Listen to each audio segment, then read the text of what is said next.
할렐루야. 10월 29일 목요일입니다. 오늘부터는 예레미야서 맨 마지막 부분 52장이 시작됩니다. 오늘은 1절부터 11절까지 말씀을 먼저 읽겠습니다. 시드기야가 왕위에 오를 때에 나이가 20세라. 예루살렘에서 11년 동안 다스리니라. 그의 어머니의 이름은 하무달이라. 림나인 예레미야의 딸이더라. 그가 여호야김의 모든 행위를 본받아 여호와 보시기에 악을 행한지라. 여호와께서 예루살렘과 유다에게 진노하심이 그들을 자기 앞에서 쫓아내시기까지 이르렀더라. 시드기야가 바벨론 왕을 배반하니라. 시드기야 제9년 열째 달 열째 날에 바벨론 왕 느부갓네살이 그의 모든 군대를 거느리고 예루살렘을 치러 올라와서 그 성에 대하여 진을 치고 주위의 토성을 쌓음에 그 성이 시드기야 왕 제11년까지 포위되었더라. 그해 넷째 달 9일에 성중의 기근이 심하여 그 땅 백성의 양식이 떨어졌더라. 그 성벽이 파괴되매 모든 군사가 밤중에 그 성에서 나가 두 성벽 사이 왕의 동산 견문길로 도망하여 갈대아인들이 그 성읍을 에워쌌으므로 그들이 아라바 길로 가더니 갈대아 군대가 그 왕을 뒤쫓아가서 여리고 평지에서 시드기야를 따라잡음에 왕의 모든 군대가 그를 떠나 흩어진지라. 그들이 왕을 사로잡아 그를 하마 땅 리블라에 있는 바벨론 왕에게 끌고 가매 그가 시드기야를 심문하니라. 바벨론 왕이 시드기야의 아들들을 그의 눈앞에서 죽이고 또 리블라에서 유다의 모든 고관을 죽이며 시드기야의 두 눈을 빼고 놋사슬로 그를 결박하여 바벨론 왕이 그를 바벨론으로 끌고 가서 그가 죽는 날까지 옥에 가두었더라. 아멘. 예레미야 말씀 맨 마지막 장입니다. 지난 시간에 묵상했던 것처럼 예레미야 선지자의 활동, 선지자로서의 그의 모든 활동, 그를 통해서 전파되던 하나님의 말씀은 51장까지로 마무리가 됩니다. 직접 예언, 직접 인용했던 내용이든 하나님의 명령에 따라서 행위 예언을 하였던 부분이든 모든 것이 이제 51장으로 끝납니다. 그럼에도 불구하고 52장 말씀이 덧붙여진 것은 아마도 52장은 앞으로 그렇게 될 것이다 라는 내용이 하나도 없고요. 그렇게 되었다, 과거형으로 결과를 보고하는 형식으로 말씀이 이어지고 있는 것을 보니 예레미야 선지자를 통해서 선포되었던 말씀은 거짓이 아니었고 그냥 흥분이 돼서 자기 기분 내키는 대로 짓거린 헛소리가 아니었고 살아계신 하나님의 말씀이었다. 도저히 현실적으로 이루어지기 어려울 것 같은 또는 그렇게 되지 않기를 바랬던 설마 하나님의 백성에게 설마 예루살렘이 설마 성전이 이렇게 생각했던 것들이 산산조각나는 결국은 예레미야 선지자가 말씀하였던 예레미야 선지자를 통해서 하나님께서 말씀하셨던 그대로 이루어졌다는 것을 증명해 보여주는 그런 내용으로 첨가가 된 것 같습니다.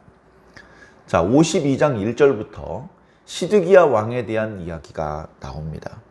오늘 말씀 11절까지는 시드기야 왕을 중심으로 말씀이 이어지고 있습니다. 시드기야 왕은 요시야 왕의 말째 아들이었습니다.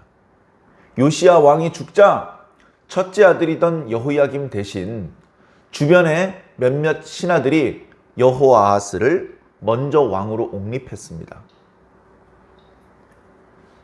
애굽이 바벨론과의 갈그미스 전투에서 패전하고 돌아오면서 그를 폐위시키고 여호야김을 왕으로 세웠기 때문에 여호아하스의 왕위는 3개월밖에 되지 않았습니다. 그리고 그는 애굽으로 끌려가 버렸죠. 그런데 시드기야의 어머니 하무달은 바로 여호아하스의 어머니이기도 합니다. 그리고 시드기야의 어머니죠. 아버지는 요시야 왕이었습니다. 나라는 애굽에 또 바벨론에 휘청휘청거리고 왕위가 스스로의 결정에 의해서가 아니라 애굽 왕의 기분에 따라서 바벨론 왕의 결정에 따라서 바뀌어야 하는, 그 왕위가 형에게서 동생에게로 또 아들에게로 숙부에게로 이렇게 이동하는 그 과정에서 스스로의 자주권이라고는 찾아볼 수 없는, 매우 기분 나쁘고 신앙적으로 생각을 하더라도 하나님 앞에 면목이 없는 그런 모습을 보인 상황에 시드기야가 유다의 마지막 왕이 되었습니다. 물론 그때만 해도 자신이 유다의 마지막 왕이 될지는 아직 짐작하지 못했을지 모릅니다. 선자들 통해서 주셨던 말씀을 다 믿지 않았기 때문에. 21살의 왕이 되었습니다. 시드기야의 모습을 보면 별로 왕이 되고 싶지 않았던 것 같습니다. 어린 나이에 국권을 이미 잃어버려서 외세에 의해서 좌지우지 되고 있는 상황도 마음에 안 들었고, 또 대부분의 대신들이 신실한 신앙인들이 아니라 더러는 친애굽파, 더러는 친바벨론파 신하들이었습니다. 신하들의 모임에 날마다 신하들이 싸우고 신하들이 요구를 왕이 거절하기 어려웠습니다. 왕이 소신을 가지고 자신의 뜻을 펼칠 수가 없었습니다. 바벨론 왕의 요구, 친애굽파 신하들의 요구에 따라서 이리저리 떠밀려 다닐 수밖에 없었습니다. 신부는 왕이지만 별로 신나지 않았고 기쁘지도 행복하지도 못했던 것 같습니다. 시드기야는 왕이 되었을 때에 바벨론에 의해서 왕이 되었기 때문에 바벨론 친화 정책을 펼칠 수밖에 없었습니다. 바벨론의 요구를 다 들어줄 수밖에 없었습니다. 안 그래도 먹기 살기도 힘들지만 바벨론이 요구했던 조공을 보내지 않을 수 없었습니다. 그 과정에 친애굽파 신하들이 들고 일어났을 겁니다. 바벨론을 언제까지 섬길 것입니까? 우리 먹을 것도 없는데 언제까지 조공을 바칠 것입니까? 더 이상 조공 바치는 것을 멈추십시오. 바벨론도 그리 오래가지 못한다는 여러 선지자들의 예언이 있습니다. 애굽이 다시 한번 전열을 정비해서 군대를 몰고 나오면 그때는 바벨론도 더 이상 힘을 쓸 수 없게 될 것입니다. 지금이 기회입니다. 줄을 잘 서야 됩니다. 바벨론과 애굽이 다시 맞붙었을 때 애굽이 승리하면 이 일대를 애굽이 다스릴 텐데, 그때 우리가 바벨론 편만 들었다가는 괴로운 나날을 보낼지도 모릅니다. 애굽에 돈을 보내고 애굽에 편지를 쓰고 애굽 왕에게 부탁을 해서 애굽 군대가 우리 유다를 지키도록 그렇게 해 주십시오. 이렇게 친애굽파 신하들은 날마다 요구했을 것입니다. 시드기야는 쉽게 그 요구를 받아들이지는 않았을 것입니다. 반대하는 친바벨론파 신하들도 있었고, 또 예레미야를 비롯해서 설마 정말 하나님의 뜻이 그런가 싶은 내용이기는 하지만 바벨론에게 대항하지 말고 항복하는 것이 하나님의 뜻이며 그것이 너희가 살 길이라는 그런 예언의 말씀도 있었기 때문에 시드기야는 이러지도 저러지도 못했습니다. 시드기야의 모습은 항상 우유부단했습니다. 선지자 예레미야를 따로 불러서 하나님의 뜻이 무엇이냐? 바벨론에 항복하는 겁니다. 나는 바벨론에 항복하는 것이 두렵다. 항복했다가 유다인들의 조롱거리가 될 것이 두렵다. 유다인들이 당신을 조롱할 수 없게 할 것입니다. 당신이 지금 걱정하는 것은 기우입니다. 불필요한 걱정입니다. 하나님께서 평안을 주실 것입니다. 당신의 생명을 보존해 주실 것입니다. 그런 예레미야의 말씀을 듣고도 충분히 바벨론에 항복을 하며 자신의 생명을 지키고 많은 유다 백성들의 생명을 보존할 수 있는 기회가 있었음에도 불구하고 우유부단했던 시드기야는 그렇게 하지 못했습니다. 어물쩡 거리다가 친애국파 신하들의 강력한 요구를 더 이상 거절하지 못하고 바벨론에게 배반을 했습니다. 3절, 오늘 말씀 3절 뒷부분에 시드기야가 바벨론 왕을 배반하니라. 이 배반이라는 것은 매년 바치던 조공을 안 보내는 것이죠. 보내오던 조공을 기다리다가 안 보내면 사신을 통해서 연락을 하겠죠? 유다 왕이요, 매년 약속한 조공을 보내기로 했는데 어찌 올해는 보내지 않는고? 그랬을 때 앞으로는 보내지 않을 것입니다 라고 대답을 했겠죠. 더 이상 피할 수가 없습니다. 변명할 수가 없습니다. 그것은 바벨론을 부정한 것이고 배반한 것이고 바벨론과의 전면전을 감수하겠다, 이런 의미인 것입니다. 바벨론 왕은 많은 군대를 거느리고 유다 쪽으로 몰고 내려왔습니다. 우리가 지난 예레미야 46장부터 49장까지의 말씀을 묵상해서 알듯이 바벨론 왕은 유다뿐 아니고요, 그 주변의 많은 나라들, 블레셋, 에돔, 모압, 암몬, 또 애굽까지 그 주변의 나라들을 싸그리 지워 나갔습니다. 그 과정에서 유다를 공격을 했죠. 유다의 모든 성읍들이 함락되었습니다. 예루살렘과 림나와 요새 몇 개 남았는데 마지막엔 예루살렘만 남았습니다. 오늘 말씀해 보니까 시드기야 왕 9년부터 포위가 시작됐습니다. 그때 이미 유다의 대부분의 성읍들은 함락된 상태고요. 예루살렘 하나 남은 겁니다. 포위가 3년씩이나 지나 이렇게 길어졌습니다. 시드기야 9년 10월 10일 날 포위가 시작됐던 것이 마지막 함락되고 멸망되는 것이 시드기야 11년 4월 9일로 아주 정확하게 구체적인 날짜까지 보고를 하고 있습니다. 약간 이상한 점이 있습니다. 야, 바벨론이 얼마나 강한 나라인데 유다 같은 코딱지 같은 나라가, 예루살렘 같은 코딱지 같은 성읍이 그렇게 오래 버텼어? 그렇게 제법 오래 버텼던 것은 중간에 애굽의 군대가 나왔기 때문에 그렇습니다. 그때 애굽의 군대는 그렇게 강력하지 못했습니다. 그러나 어쨌든 애굽의 군대가 애굽 땅 밖으로 나와서 바벨론과 한 번 더 싸우려고 나온 겁니다. 그 소식을 이제 바벨론 군대에서도 들었겠죠. 그래서 아주 잠깐이지만 예루살렘의 포위를 풀고 애굽 군대와 전쟁을 치르기 위해서 그쪽으로 이제 바벨론의 군대가 몰려갔습니다. 그러나 제대로 싸워보지 못하고 애굽 군대는 다시 본토로 돌아갈 수밖에 없었고 바벨론 군대는 다시 예루살렘을 포위해버렸습니다. 그 막간에 포위가 잠깐 풀리는 사이에 또 거짓 선지자가 예언을 하는 이야기, 예레미야 선지자가 잠깐 고향에 가려고 했다 붙잡힌 이야기, 그 잠깐 사이에 또 여러 가지 일이 있습니다. 거짓 선지자들은 얘기했죠. 보아라, 바벨론 군대가 떠났다.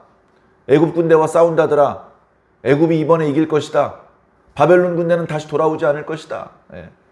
그런 바램을 마치 하나님의 예언인 것처럼 예언을 했습니다. 그러나 실제 하나님께서는 그렇게 말씀하지 않았습니다.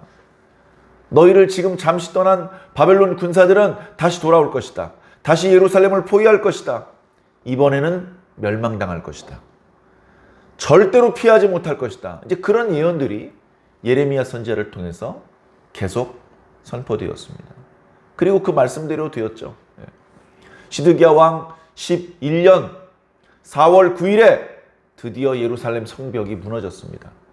예루살렘 성벽을 무너뜨리기 위해서 그동안 수없이 많은 발석차 같은 것으로 커다란 돌멩이들을 날렸을 것이고, 그리고 성벽 주변에 토둔을 쌓아서 그걸 밟고 뛰어넘으려고 수년간 준비했을 것입니다.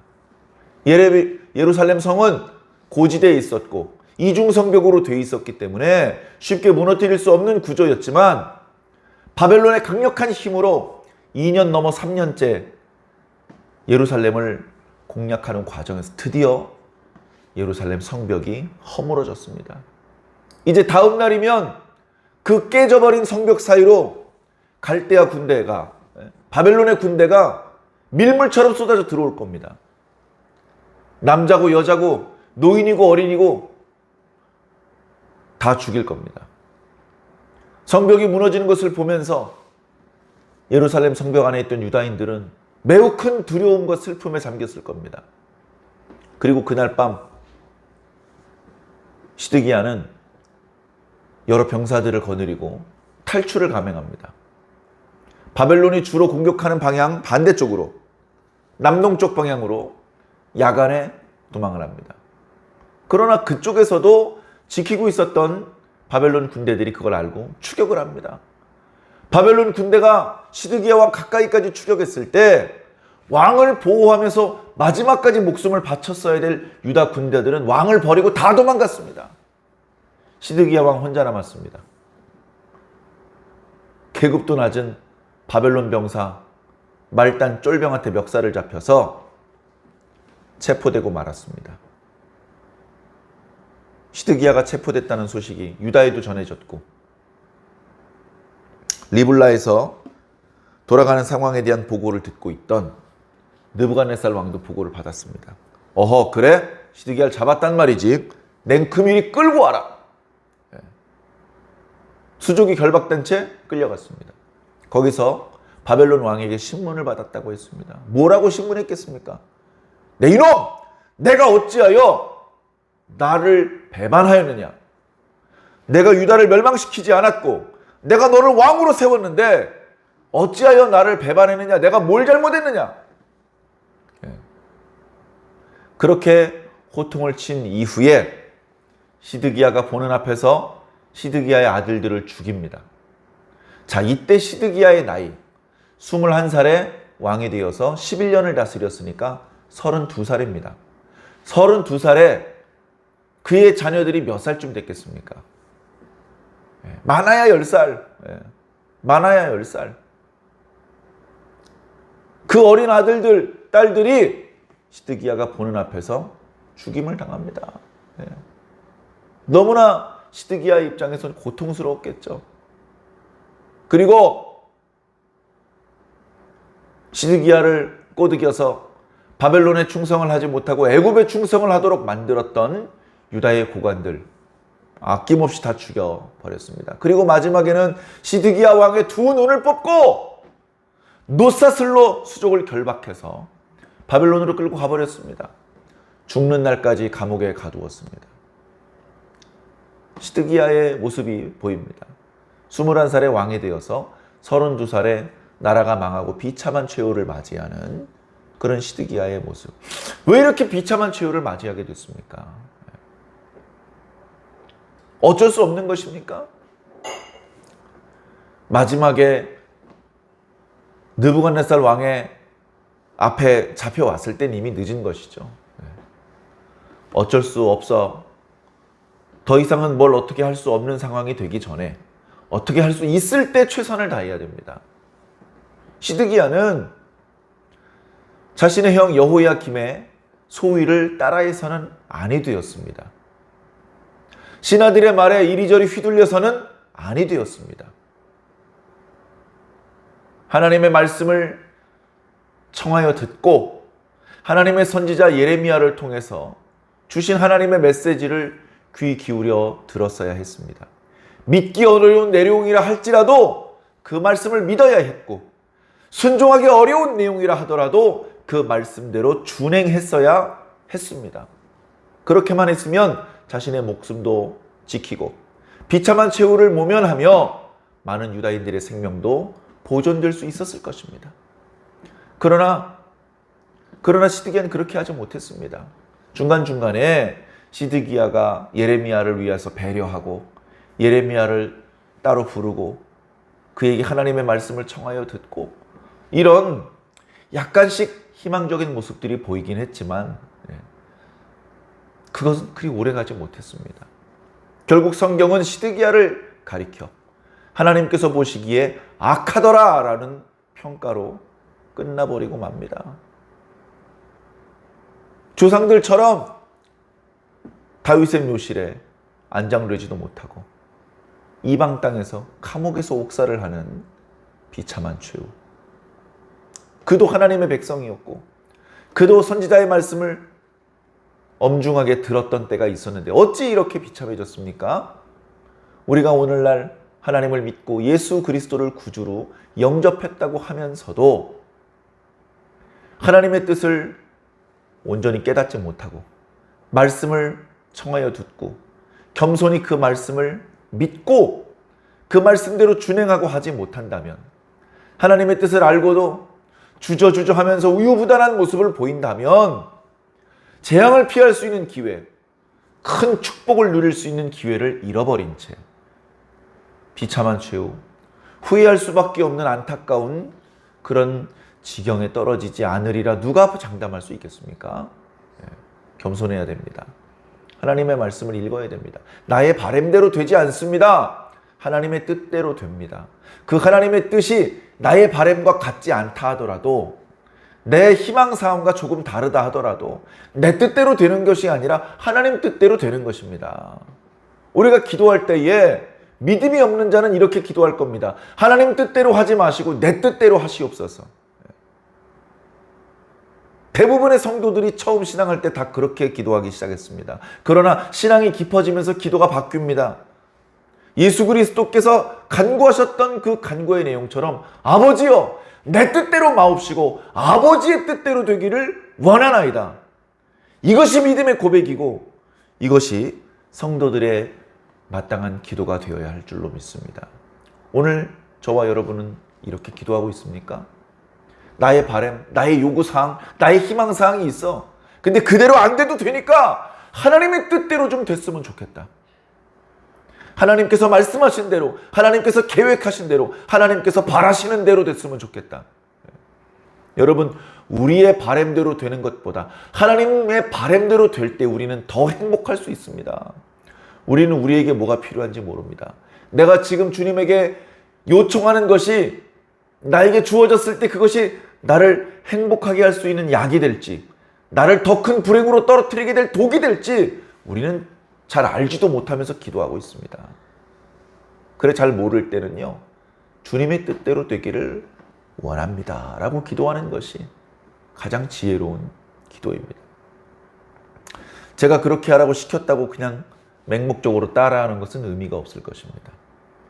자신의 욕심이 마음속에 깊숙이 있는데 그 욕심을 버리지 못했는데, 그래 아버지 뜻대로 되길 원합니다, 이런 무성의한 간구는 위선일 뿐일 것입니다. 그런 것이 아니고 깊은 고민과 묵상의 과정을 지난 후에, 주님 아무래도 제 뜻대로 되는 것보다는 아버지 뜻대로 되는 것이 좋을 것 같습니다. 그렇게 되는 것이 저도 더 행복해질 수 있고 하나님께서 더 큰 영광을 받으실 수 있는 것 아니겠습니까? 주님, 제 소원대로 하지 마시고 아버지 소원대로 하시옵소서 라고 마음을 다해 간구할 수 있는 수준 높은 신앙인으로 어서 빨리 성장하며 성숙해야 될 줄로 믿습니다. 잠시 기도하겠습니다. 사랑의 하나님, 감사합니다. 연약하고 미련한 저희 종들을 불쌍히 여겨 주시옵소서.